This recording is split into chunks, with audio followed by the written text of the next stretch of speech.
Welcome to Spirited Women. We're so lucky today to have Patricia Ilhan, true woman of substance. Walking down the path of her life, this is a female who has really learned how to dance in the rain.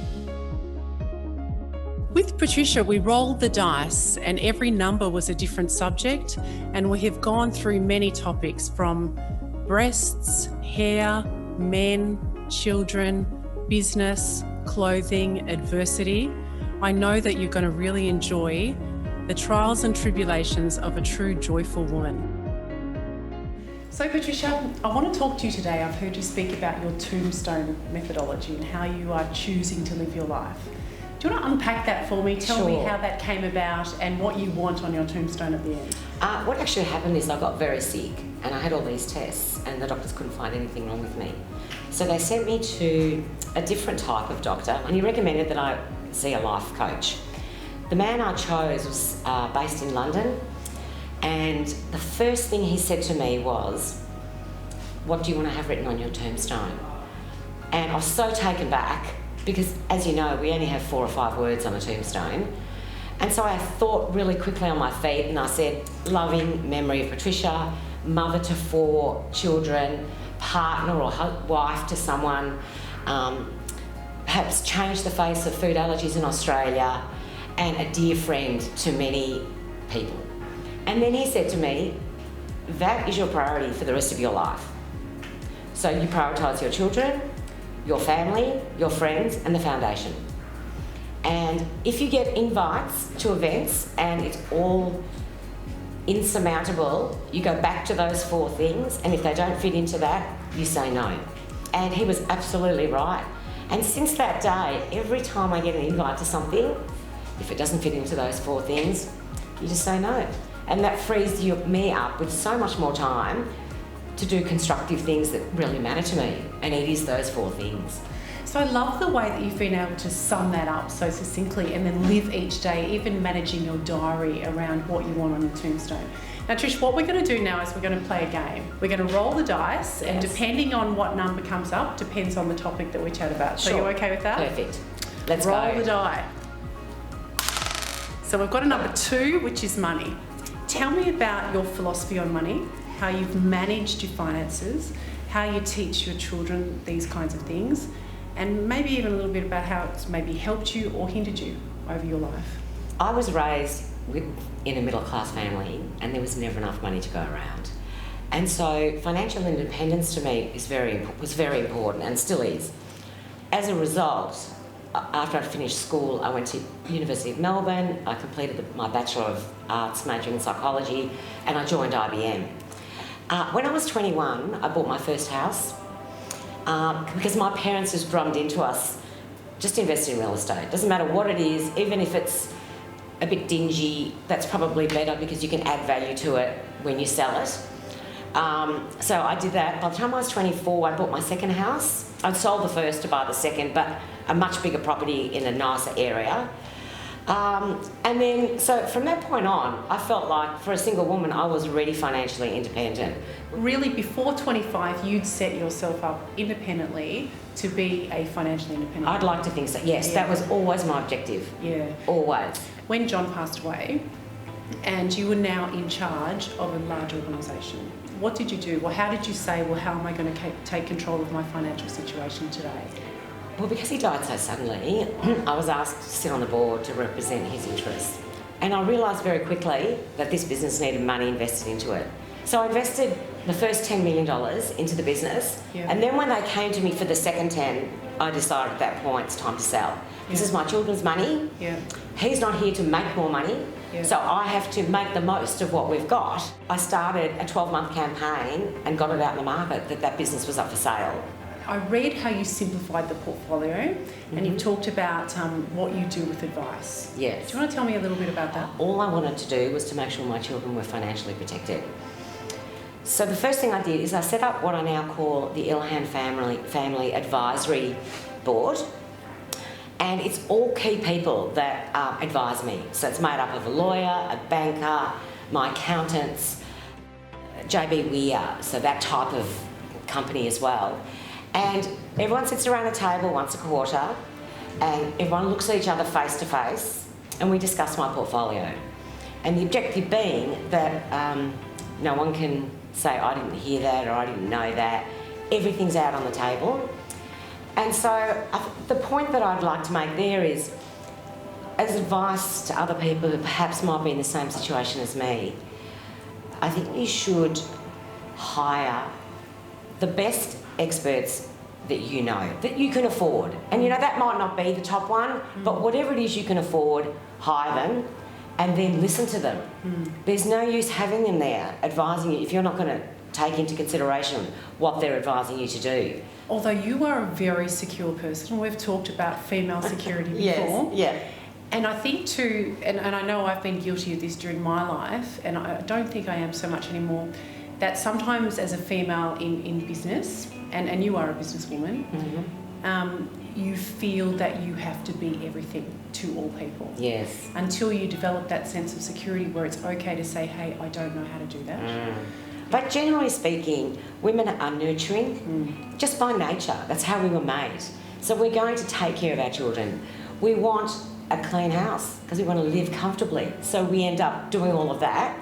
And then many women today have to work because in this day and age, both have to work to make money and to get through. You can't, those days are over where it's just the husband that works and the wife stays at home. That privilege doesn't exist anymore. No, that's right. And so she works as well. I'm a big believer in the sisterhood. You know, I think it's probably become stronger as I've got older, but it's very important that women don't drag other women down and that they support them. That is, I don't like that when I see it, and I would never do that. I like to congratulate a woman when she's done well. I like to congratulate her when she looks nice. And I think those things are very important. So I don't like it when I see women tearing other women down or putting pressure on them, perhaps because they're jealous or for whatever reason. I think just support each other.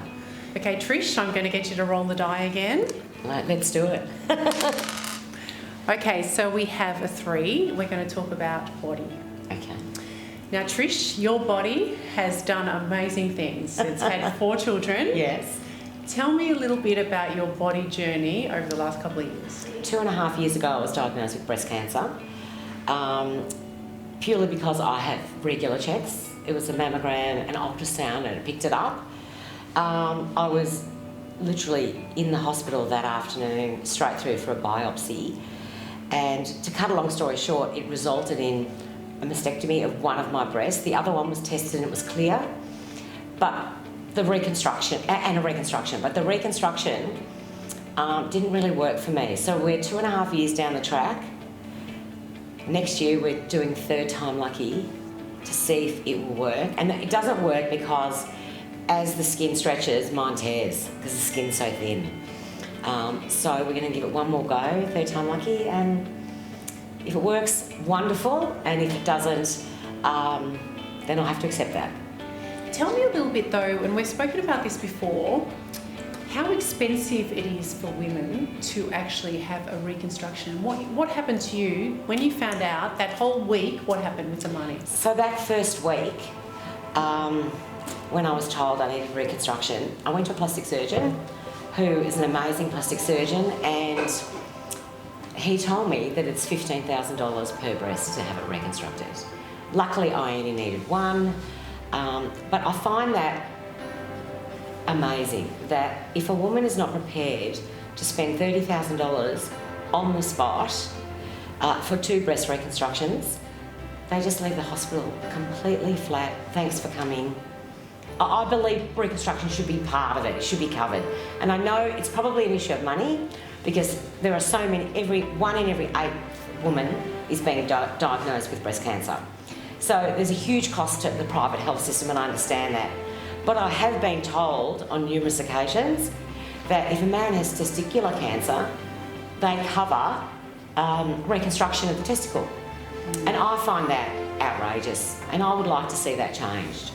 So, and you've got 3 girls, 1 boy. Yes. Tell me about how you raise the girls in a potentially a patriarchal society still today. How do you raise the girls as independent females? That's an interesting question because this is a female-dominated house.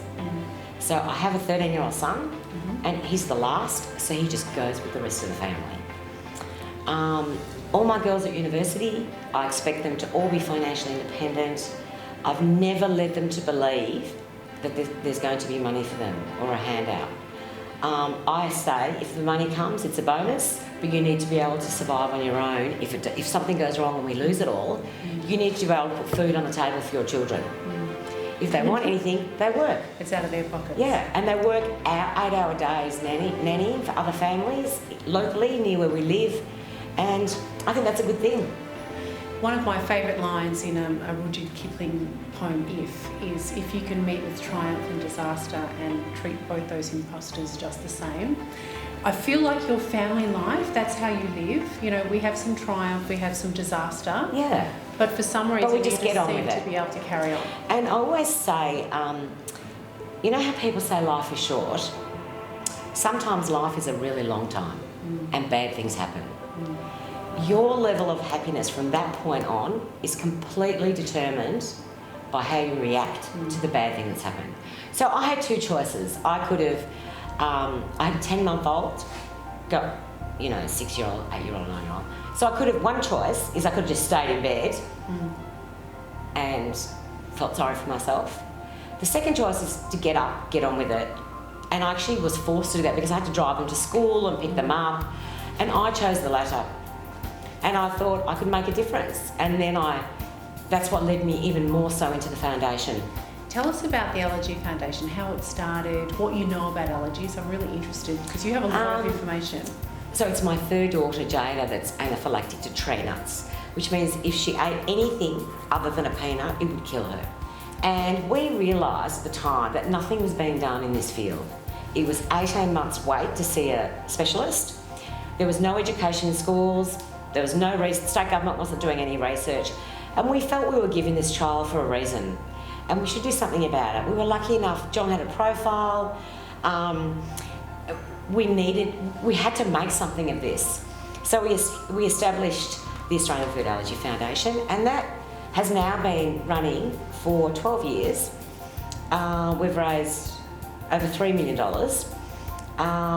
And we run charity events and people come and support it. Because as you know, Australia has the highest rates of food allergies in the world, and Melbourne has the highest rates in Australia. So now though, we are much further along, and part of our funding has gone to a peanut vaccine. And it's been bought out by a pharmaceutical company, and we're hoping to see that on the market in the next 5 years. So Trish, there's just so many facets to your personality. I mean, if we were going to talk about a spirited woman or a spirit ambassador, we're looking for cheeky, spirited and intelligent Australians. You just tick every box. We could spend another hour at least with Patricia to talk about these things. But I want you to sum up for me. Tell me about your favourite quote or something that sums up your life and the way you live. My favourite quote, which I've read once and I've never forgotten, is, "Life is not about waiting for the storm to pass, but it's about learning to dance in the rain." And that really sums up my life over the last 15, 20 years. I think everyone should have a plan of life, and you should sort of continue on that plan. But I think sometimes people get fixed on what they want in life, and then when they don't get it, we have increased suicides and all these terrible things. You have to learn to adjust in life and be flexible. And I even tell my 13-year-old son all the time, if I change something, you need to learn to adapt. That's what life is. You have to be flexible and adapt. Otherwise, you'll either get very sick mentally or you'll jump off a bridge. And nobody wants that. Well, you are such a role model for that. Patricia Ilhan, a woman of substance, still the smartest woman in the room.